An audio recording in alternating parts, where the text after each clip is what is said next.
participative process. So the bottom line is we're going to take advantage of every year of experience in this room. If we add it up, there's a lot. Yeah. So what you guys can contribute over here can help them, and what you've got to contribute can help them, in addition to what the panel has. So everybody gets to participate today. Everybody will have a chance as we're going to go ahead. So before we get started, though, I want the panel to introduce it. Go ahead and have a seat. Okay. I'll let the panel introduce themselves. If you guys would just tell everybody who you are, what company you're from, and what your connection is with this topic. Yeah. Ben, start it up.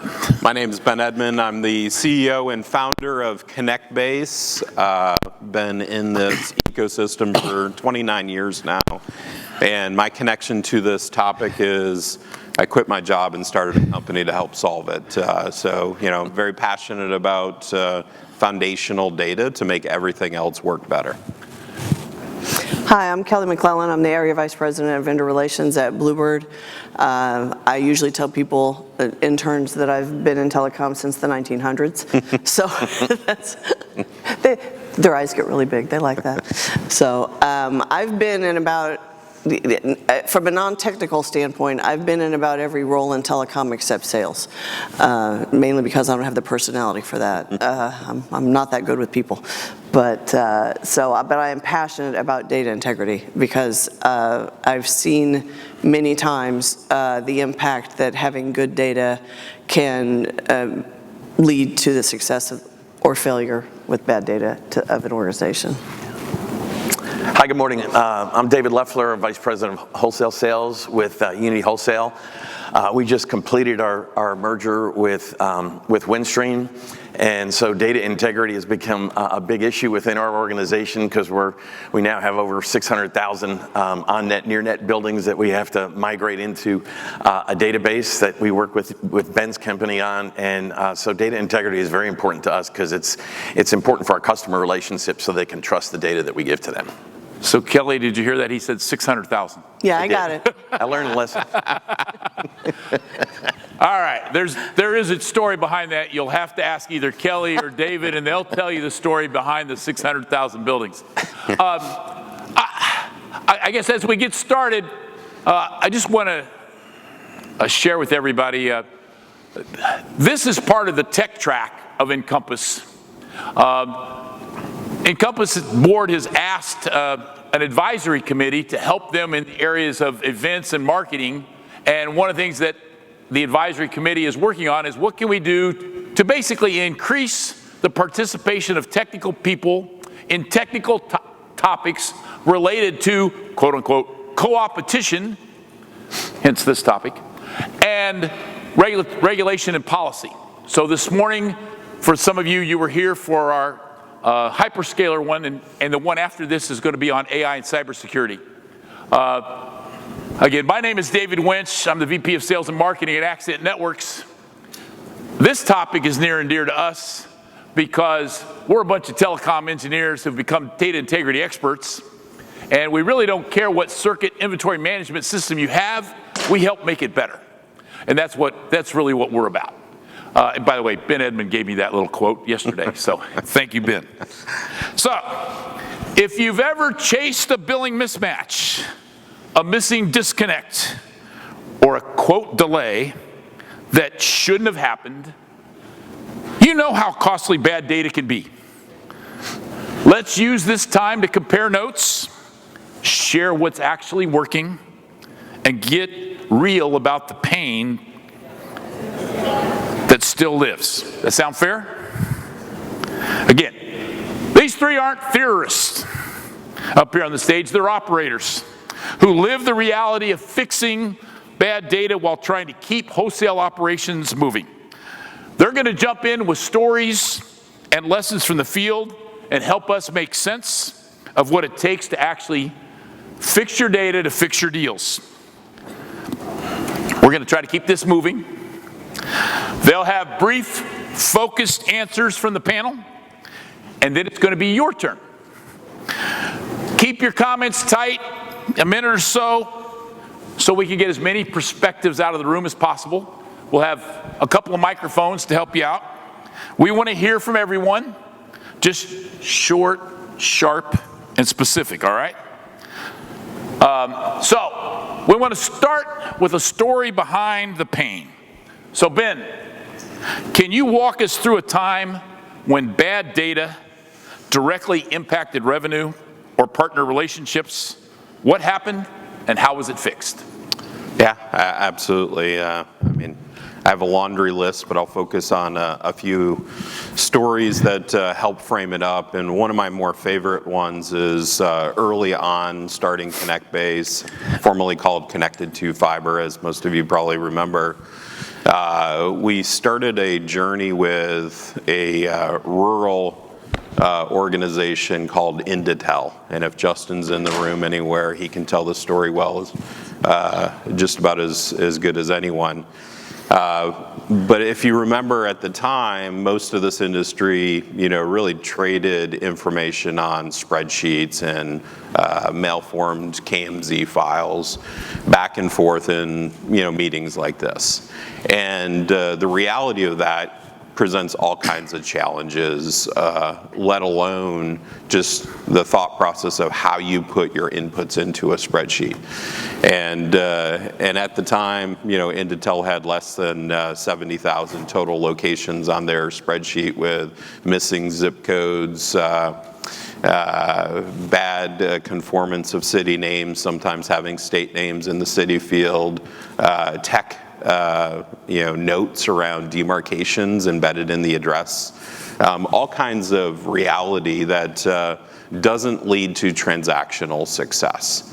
And this was, part of their dilemma of rural America is not simple. Rural America has, complexity to it. So we worked through a lot of collaborative energy with Inditel to get them, one, out of spreadsheets that don't have, processes to conform on both sides to it, and two, to up-level and really think about the structure of speaking ecosystem from a data integrity perspective instead of your particular point of view. And that's a concept that still is hard for lots in the industry to think about. But ultimately, when selling through an ecosystem, whether wholesale or channel is, approaching 70% of the total market opportunities, it's really important to get right, speak ecosystem. So we went through conforming processes, structuring process, and put it into a cloud-based platform so the data could live and interact instead of on a point-in-time snapshot of a spreadsheet with all kinds of missing and bad elements. All right, and it led to more orders. All right, thank you, Ben. All right, before we hear from Kelly, we're interested in one of your stories. Who's got something they want to share? Or come on now, don't be bashful. We're helping everybody out. All right, Kelly, I guess they just can't wait to hear yours. I've got a good one. So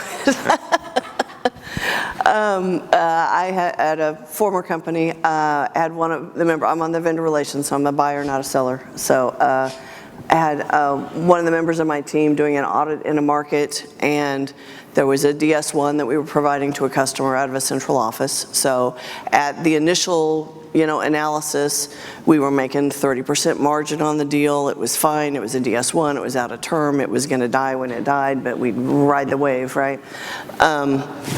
But upon peeling back the onion a little bit, he found that that was the only active circuit at the central office in a very rural town that we were providing.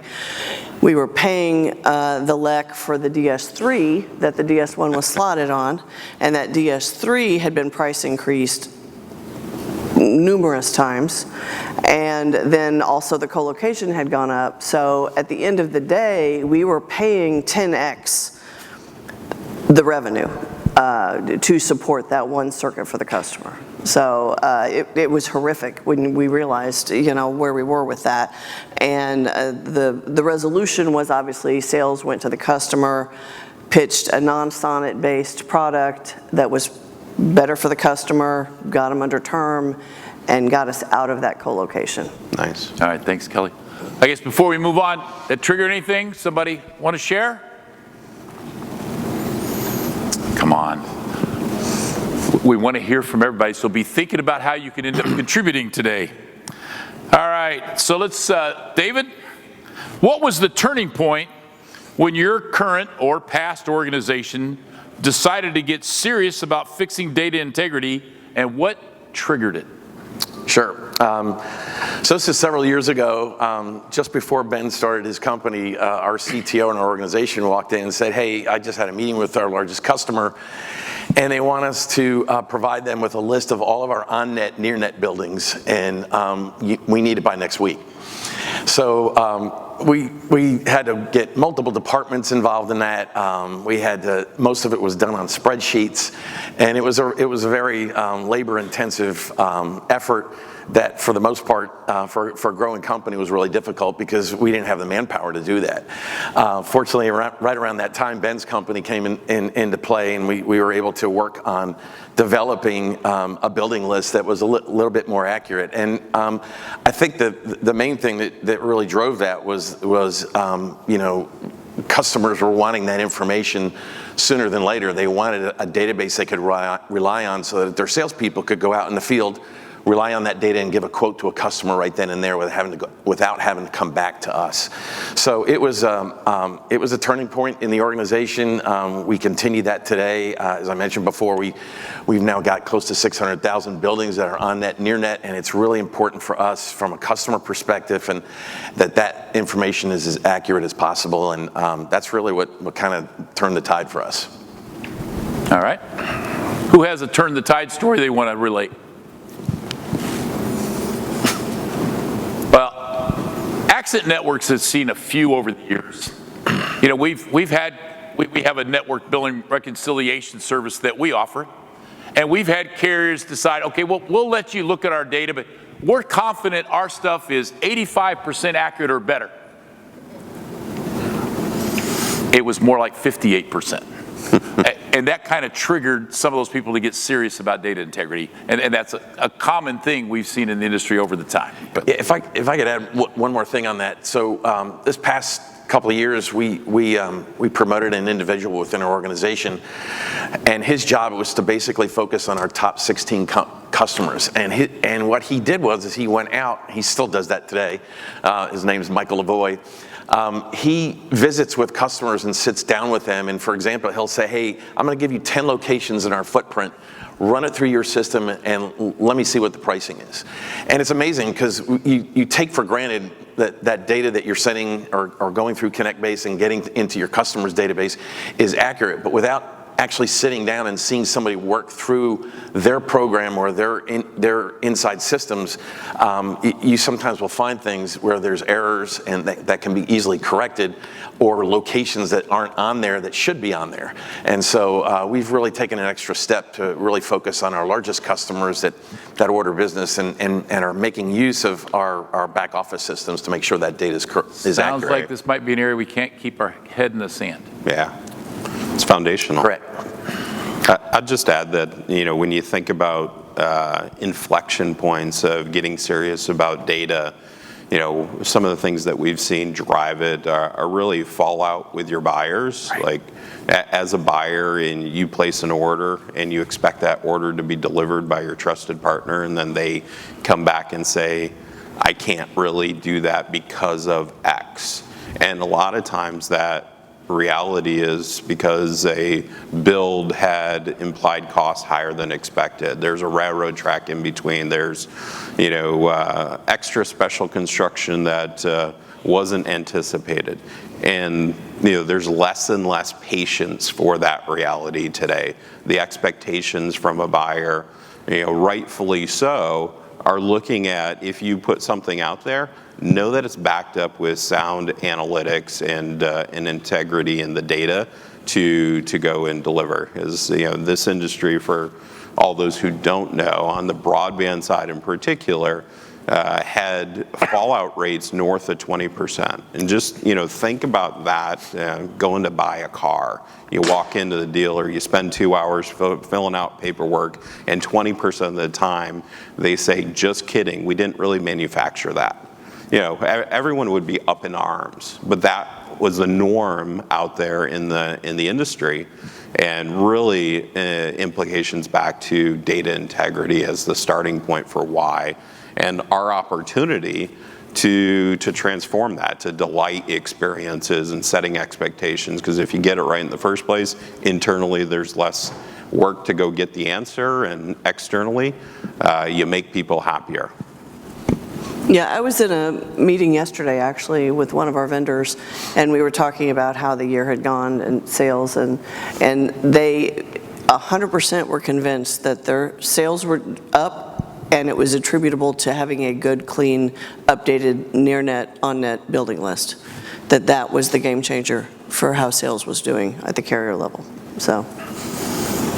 All right. I'll be an audience person because I wasn't going to because you said don't talk a lot. Good job. Honestly, that's not my thing. So, I mean, as a salesperson, it is so critical to everything you do every day to have good data. You can't represent to your customers what you can do if all your data is bad. So the amount of time that it can take just to get through and sort through your data can make you insane in order to get to the end of it, to get to the solution, only to find out what you said. There was something that nobody saw coming. Yep. So it's so critical to what we do. And I've had the privilege of working with Kelly McClellan. I can just tell you people for many, many years. And there's nobody I've ever met that's more dedicated to data integrity than she is in doing what she does. I would hire her for every company. I wanted her at Unity. I'm just still upset she's not with us, just to be honest. But it's true. I can't help it, right? I can't help it. But because what she does and the way that she goes at data is unbelievable. I work with dark fiber contracts right now, and these things are 20 years old. And Absolutely. I don't want to tell you how many people on the other side that are buying from me have no idea who they got their fiber from, where it goes. Nobody even wants to pay to do the audit because it's too expensive. It's pretty catastrophic. So anyway. Thank you, Sharon. I just have one question for you.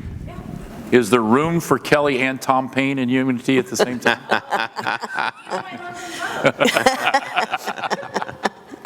All right. Okay. Everybody's here for a reason. There's something you want to learn, something you ask. There might be something you could share that would help others. So again, we've got another microphone in the room. Just raise your hand along the way, and we're looking for participation. So, all right. David, what types of bad data are the hardest to detect but most damaging when missed? Well, it does happen, you have to plan for it, I guess. But I think the hardest to detect in some cases, and I mentioned this before, we utilize multiple departments when we're creating a building list we use our outside plant, we use permitting, and so forth. And there are times where, a river is missed, or a railroad is missed, or you get into a downtown area where it's a historical district where the build costs are extraordinary because they want you to make it look like it did before you start digging the hole. And you just have to be flexible on that with your customer. We've worked with our finance group internally that if we have to add extra build costs to an opportunity, as long as it doesn't break the bank, we normally try to honor that quote because we're trying to build trust with our customers. Yep. and do the best we can. But it is something that's a constant, and you just have to learn your lessons from it and do your best to try to recover from it. All right, thanks, David. All right, who wants to share a comment, thought, or ask a question before we hear from the infamous Kelly? All right, Kelly, they can't wait to hear your story again. To keep it short, 2 words, cross connects, right? Yeah. I would love it if somebody out there has solved a great way to manage, track, and be accurate with cross-connect data. Please see me after the show because I want to hear about it, because it's, back in the day when cross-connects were $100, $150, you're like, oh, okay, but that is not today, right? That is long gone. And it is the bane of my existence, right? Busy CFAs happens all the time. And when it happens, it's urgent because got to get it turned up, got to get it solved. Right. We get it solved, and then everybody just goes back to business as usual. And we just don't seem to have the resources or the time to really address that holistically. So that would be my answer. All right, thanks, Kelly. How about the audience? What types of bad data are the hardest to detect but most damaging when missed in your world? You're welcome to share. All right, we'll go ahead and move on. David, where have you seen the biggest financial or operational gains from eliminating bad data or automating manual processes?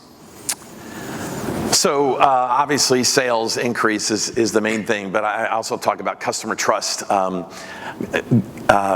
has a term within his organization that in some cases, if you have enough experiences of bad data with your customer, you get put in the penalty box.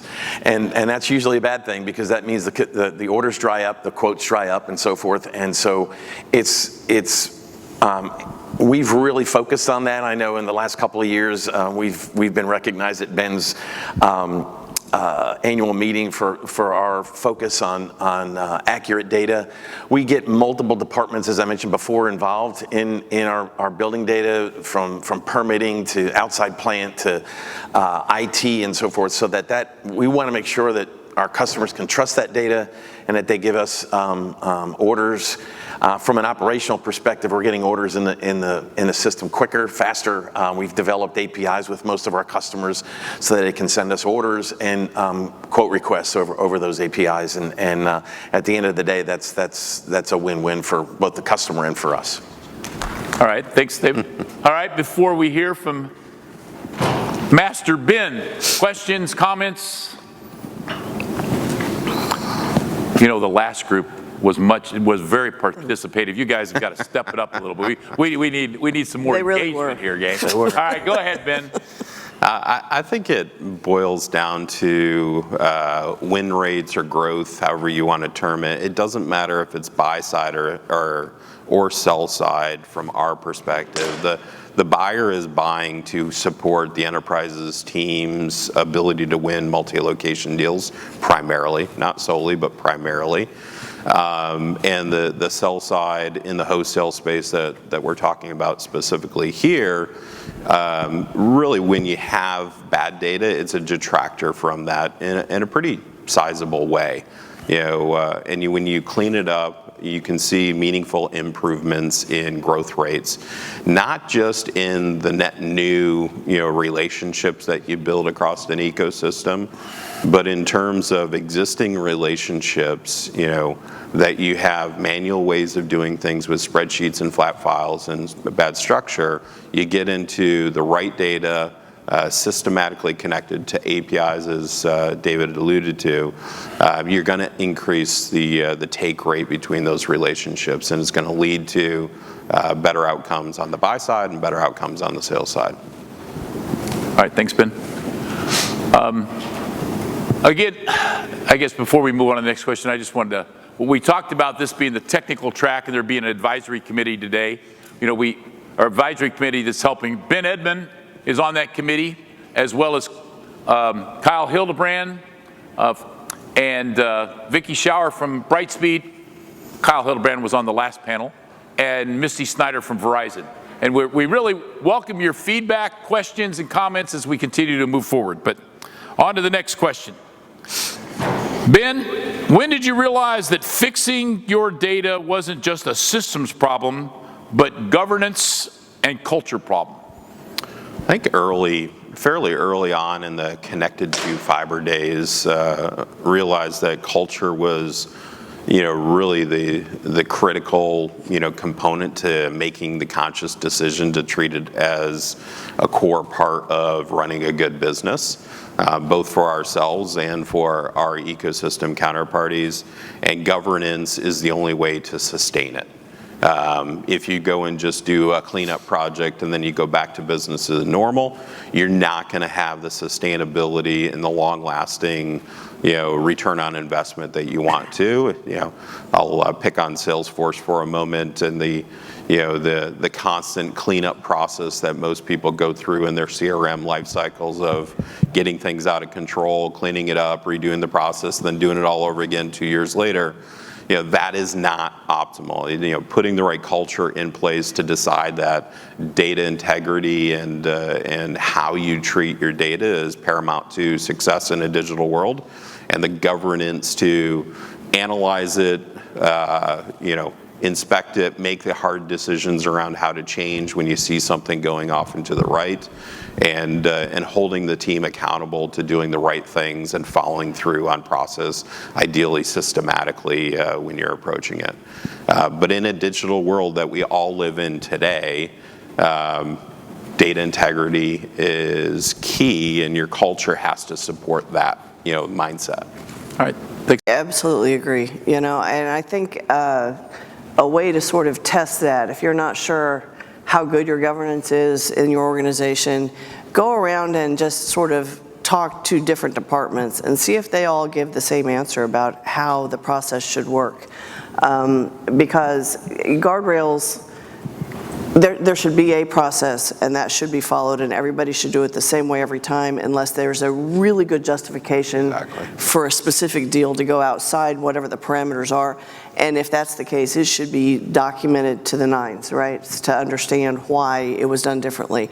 But it should be the same way every time. I should be able to go into the Salesforce or whatever the system is, look up a circuit record, and within a few clicks, have a strong understanding of what are we delivering to the customer, how are we delivering it to the customer, and if you can't figure that out quickly, there's a problem. It's either a system problem or also a governance problem, or both. All right. Thanks, Kelly. So what's that question you have lingering that you want to ask? If you raise your hand, we'll go ahead and... I have a fun question.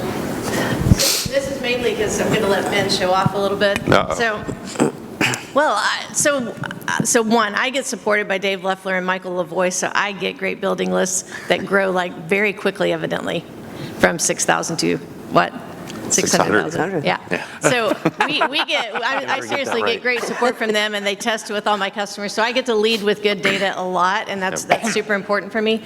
But what are the benefits of having good data? Like, what do you get out of that? Because one of the things I got out of it one time is I played around in ConnectBase, and I was able to put some stuff in. And because he has this where my fiber goes and where this building is and where this customer might be, I was able to get all the information I wanted to go track that customer down and figure out if we could sell them something. Can you talk a little bit about good data and how does good data make an impact versus just the bad data? Yeah, no, absolutely. I'd love to talk about that.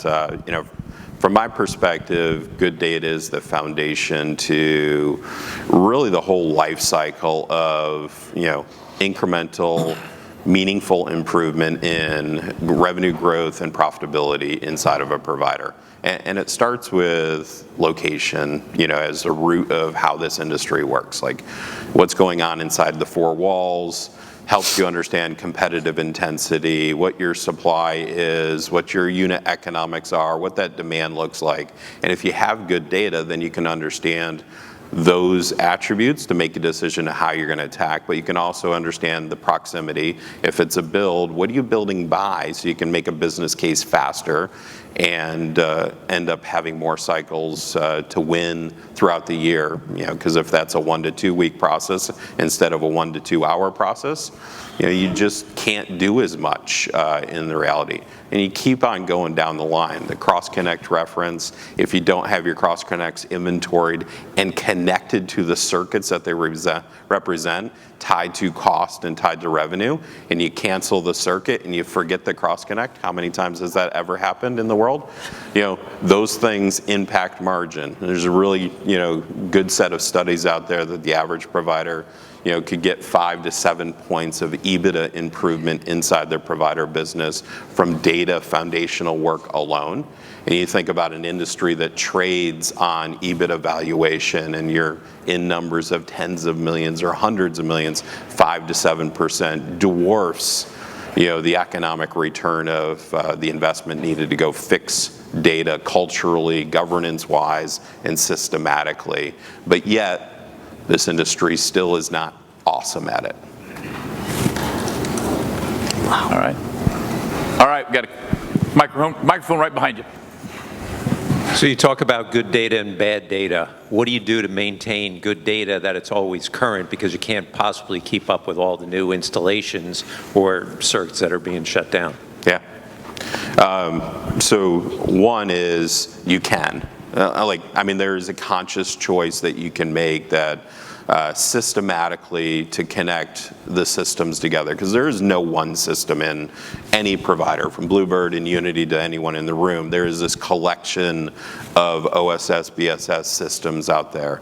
And the more there's thoughtfulness placed up front around what is the system of truth, how does it integrate into the downstream systems that need to receive and or have event-based changes. And those event-based changes, it can't keep up, to your point, on a manual basis to swivel chair and keep everything up. It's just, there's too much going on in the world. But if you take the approach that you're systematically going to use the APIs that just about every system under the sun has access to today, take the REST APIs and you get an as-built completed, and you close out your project for a new lateral build, and that takes a near-net building to a non-net building, boom, trigger that automatically with the buildings API inside of ConnectBase. Don't force somebody to manually update it with a spreadsheet or a login, as one example, and vice versa. How do you take the location records in a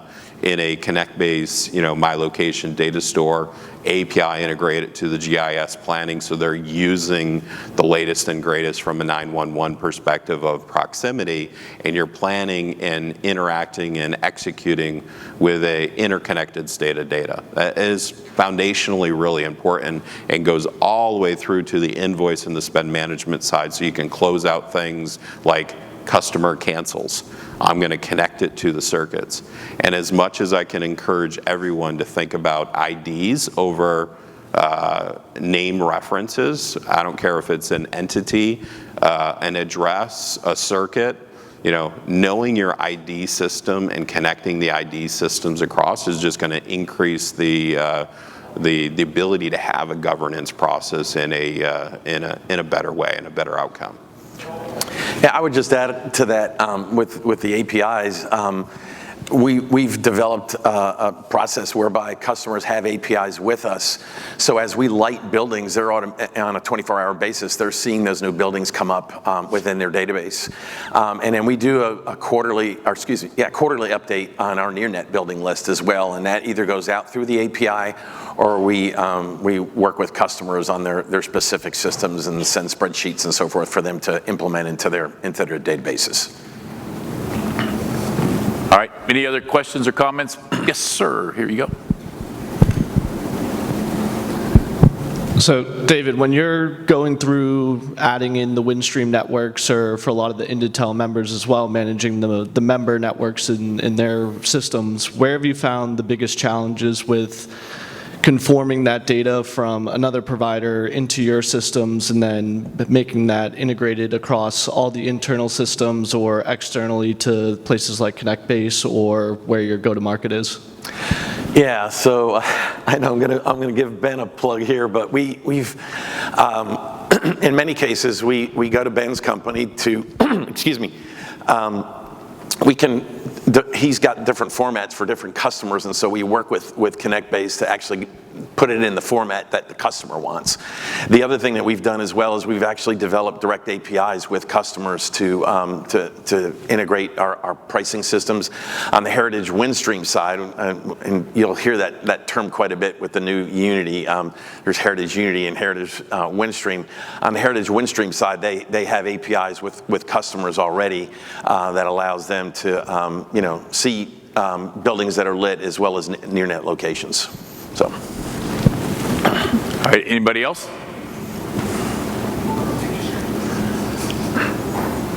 All right, Kelly.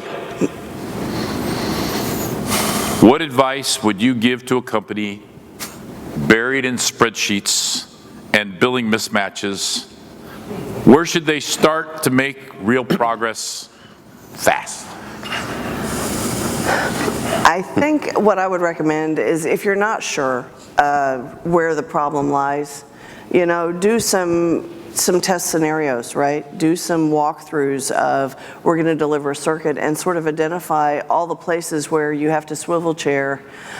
You know, if sales has the quote in the system, but then has to take that data and put it into a spreadsheet to send it to costing, to have them do an analysis, that's a problem, right? The system should be able to drive that action. You shouldn't have to go outside to do something different and then go back into the system again. So if you can identify all those places and start trying to address that, I think that would be great. And of course, from my standpoint, my favorite thing in the world is a comprehensive audit, right? I start with the MSA, I look at the service order, I tie the service order to the data that's in the system, and that type 2 data related to the correct customer information, and then from an invoicing standpoint, can I tie it off and does it all match, right? You know, so those comprehensive audits, they're painful, but you will always find savings, right? There's always optimization. You're always going to come across something that you could do better or you could eliminate. So, you know, as horrible as it sounds, I think that's a good approach. I think we echo that. David?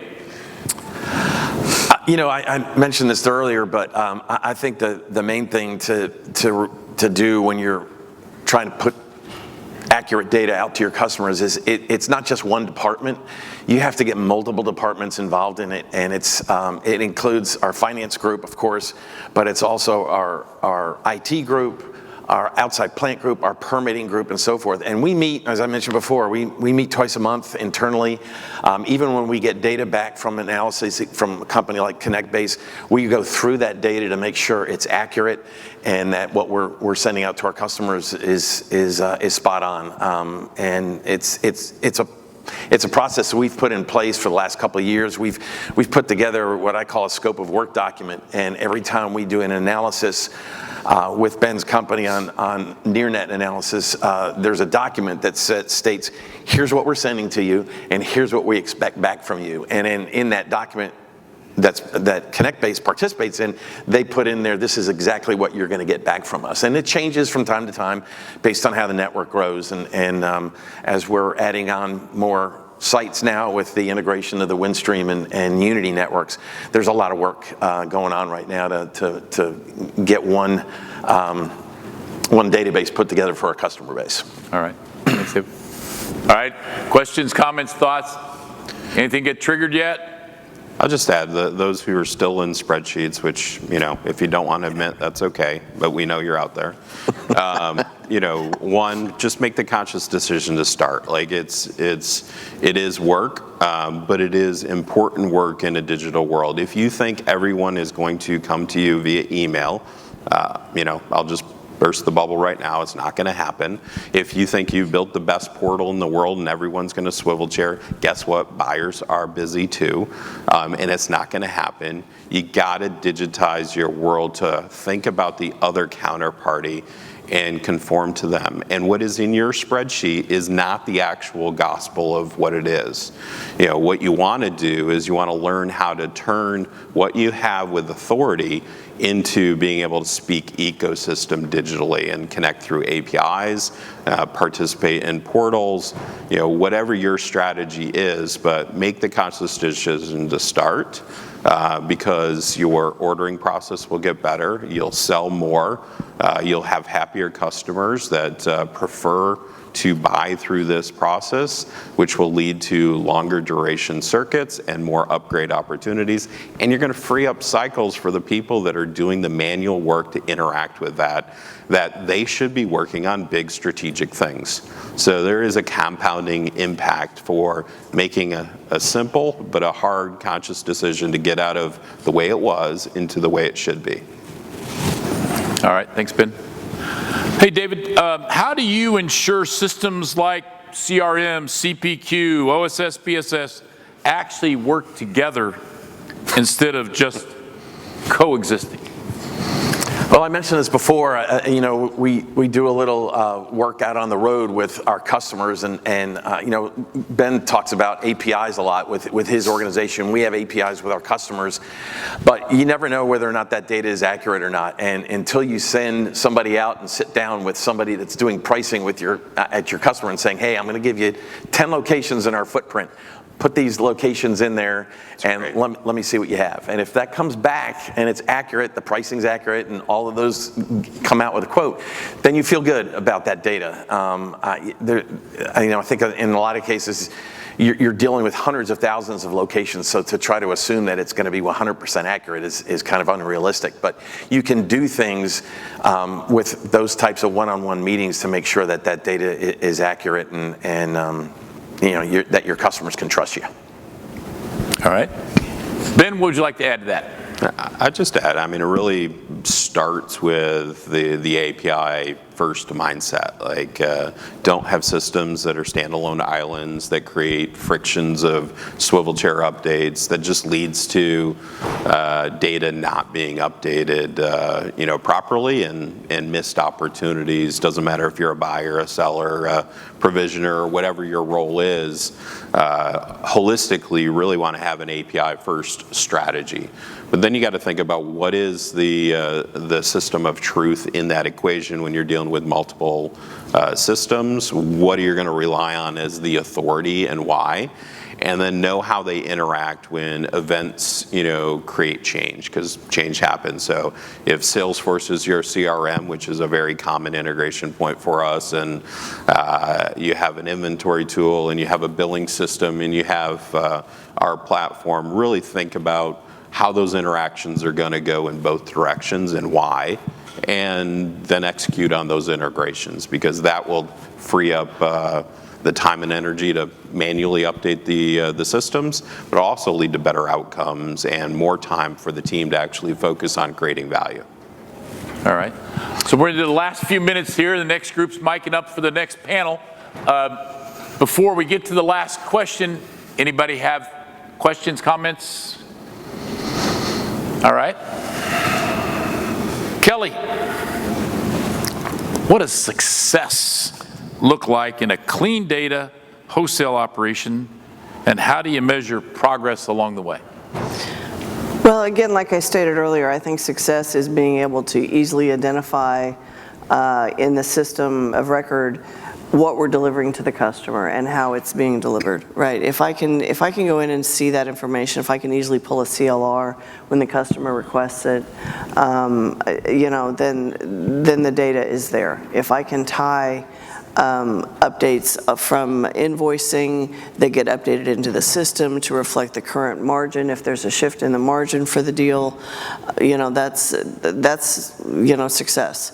As far as measuring it, I mean, reporting and dashboards are key, right, to make sure that we have a good understanding of, you know, not just the revenue, but also the infrastructure costs to support the revenue, so that we have the whole picture. A lot of times, I think infrastructure costs get kind of lost.